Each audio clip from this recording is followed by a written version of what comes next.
Ketika menggenggam tauhid, ternyata selama beliau berjuang, seluruh keuntungan perusahaan 0% untuknya. Dan luar biasanya 100% untuk Allah. Akhirnya ketika jemaah haji Indonesia berangkat ke Mekah, jatuh kerang, apa namanya kau? Sampai memanjat-manjat tukang kah? Janjang. Taimpuk baracie orang samiliar. Langsung leu cairkan. Lain begejolak? Enggak. Maka itu rugi perusahaan? Tidak. Kenapa tidak rugi? Karena dari awal beliau sudah katakan, ini perusahaan seluruh keuntungan milik Allah. Jadi kalau rugi, seluruh keuntungan selama ini balikan ke beliau. Nak 2000 ya. Seluruh dunia yang tempuk kapalnya mati, cair langsung. Tapi ada catatan khusus. Mendengar Palestina di bumi hanguskan oleh Yahudi Israel laknatullah, beliau kirimkan saldo perusahaan itu kepada seluruh mujahid di dunia. Semua pai barangkek kasinan minta nomor rekening, ongkos pesawat. Dima awak tahu ketika orang Indonesia kena tembak di Gaza, min aina anta, dari mana kau? Min Indonesia. Bakau jati musiko. Itunya tuh saldonya tuh melewati Al-Qaeda. Sulit ini gak perlu di left kan. Dan terus terang aja ini ceritakan semuanya, karena sulit juga ustaz-ustaz menyerangkan karena berisiko. Dan ketika itu apa yang terjadi? Amerika merasa terganggu dengan misinya, yaitu minyak. Dia negara adidaya dan adikuasa, kenyamanan terganggu. Akhirnya apa yang terjadi? Ditekan raja, coret nama pak tu dari kebangsaan, maka dicoretlah. Itu jadi raja indak duduk tauhid. Daripada rakyat banyak kau biar dicoret nama Allah, maka beliau diusir dari Saudi. Pas detik nama beliau diusir dari kedutaan, dan tak lama sesudah itu goncang ekonomi beberapa saat. Karena kenapa? Karena kalau diusir orang tu, barang orang tu dipulangan. Nyobok kepeng nyopai. Jadi umat Islam kau memang harus kaya. Karena waktu jahiduna fi sabilillah bi amwal, berjuang tu juga kepeng kepada Allah. Dan tak lama sesudah itu apa yang terjadi? Tidak ada satu negara pun yang berani menerima beliau, kecuali Afgan. Itu pun diterima bukan oleh negara, tapi melewati sepucuk surat yang bernama Mullah Muhammad Omar. Apa bunyi suratnya? Bunyi suratnya adalah, ketika surat itu dilayangkan, ambo membaca surat itu menangis tersedu-sedu. Mau cari orang dulu, tak ada orang baru membaca surat itu menangis. Sebab kalau nampak dia orang kecil-kecil, awak bercakap je bini.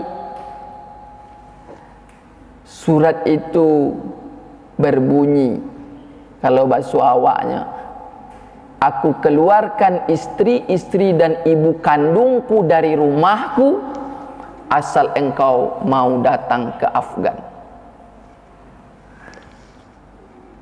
Maksudnya akan dibela syariat Islam kau sampai mati.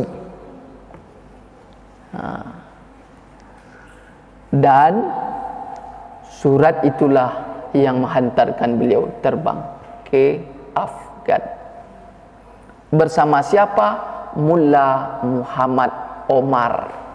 Siapa itu Mullah Muhammad Omar? Ustadz biasa loh,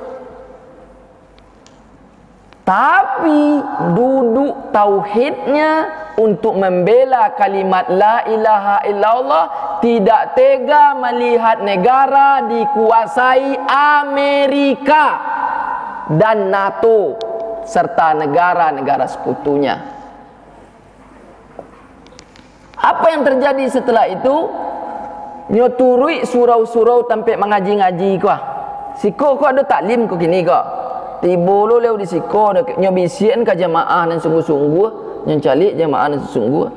Pak, cerita negara awak kini kau modeko pak. Wak bela bapak sampai mati wak bela.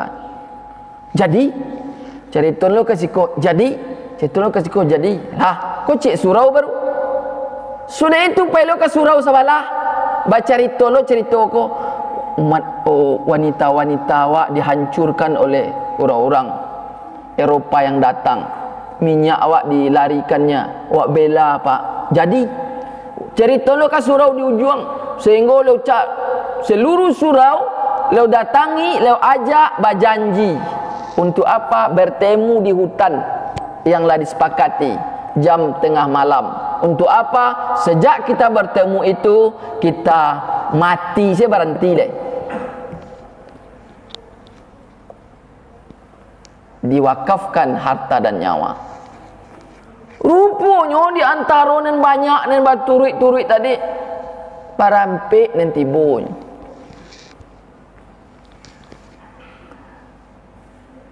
Akhirnya di tengah gelap hutan itu beliau sepakati nama pasukan kita adalah pasukan Taliban.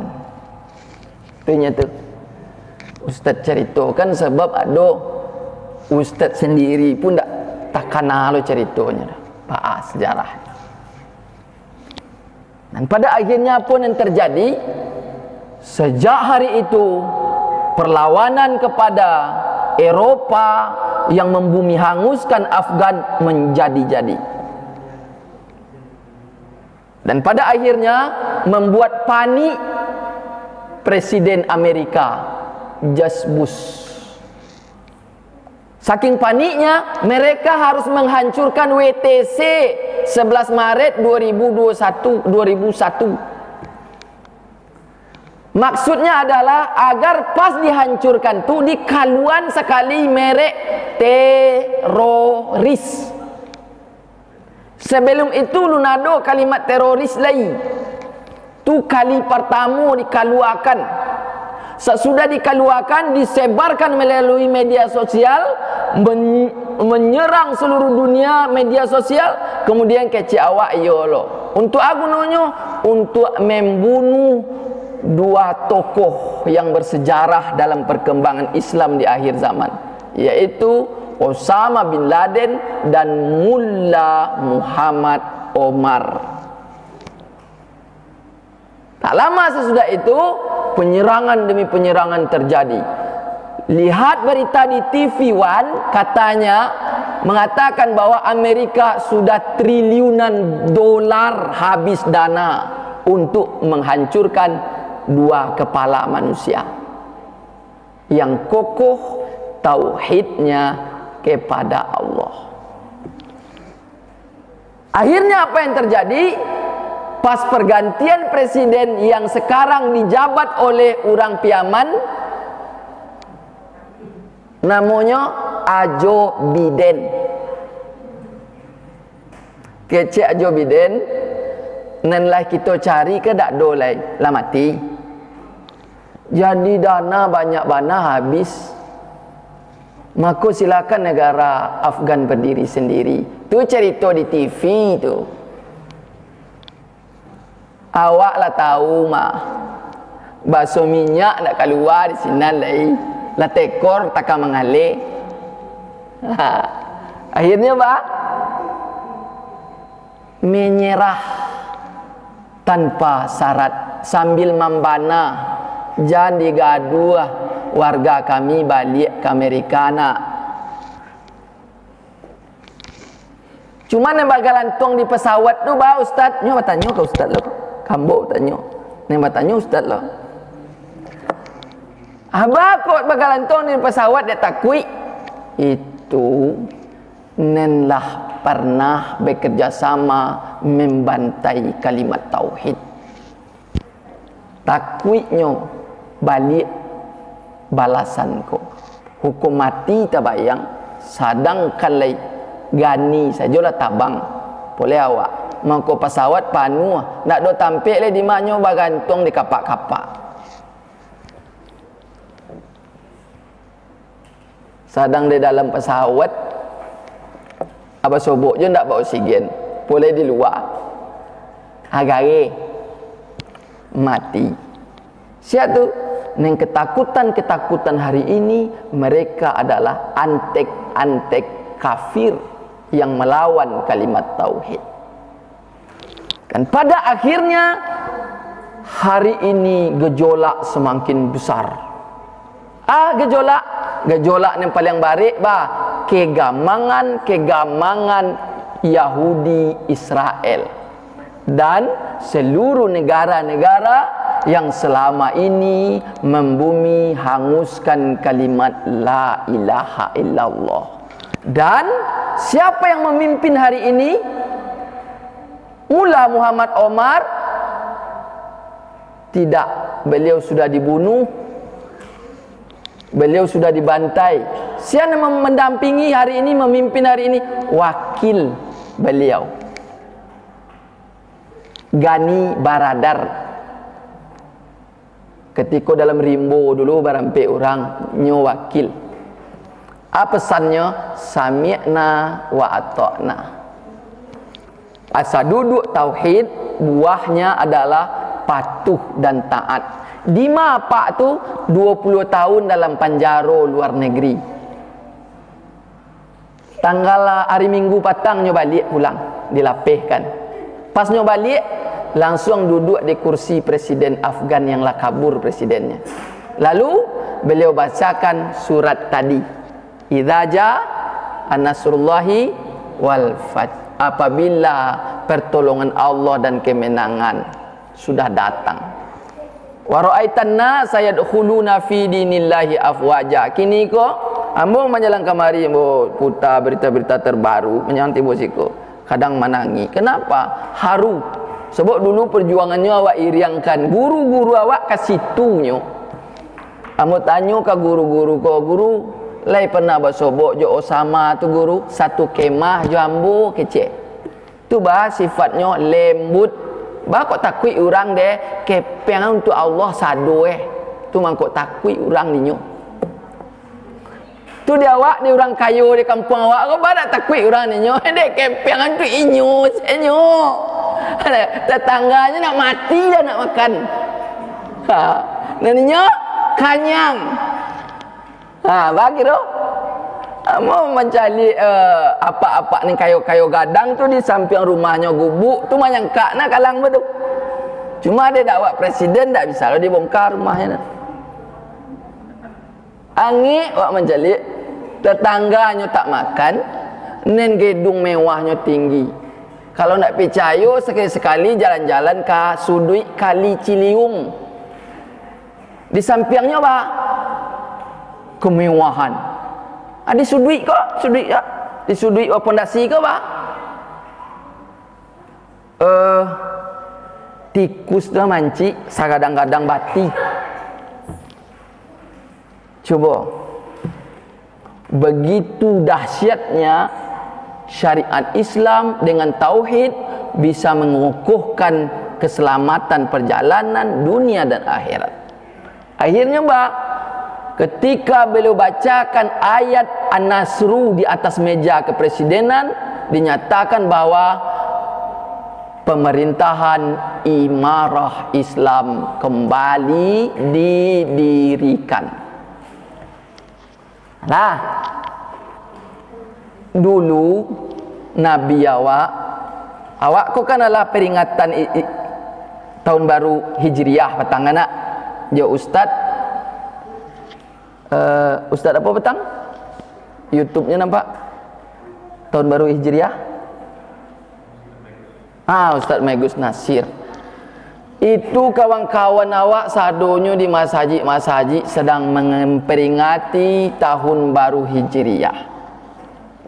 Itu titik awal perjuangan kejayaan Islam.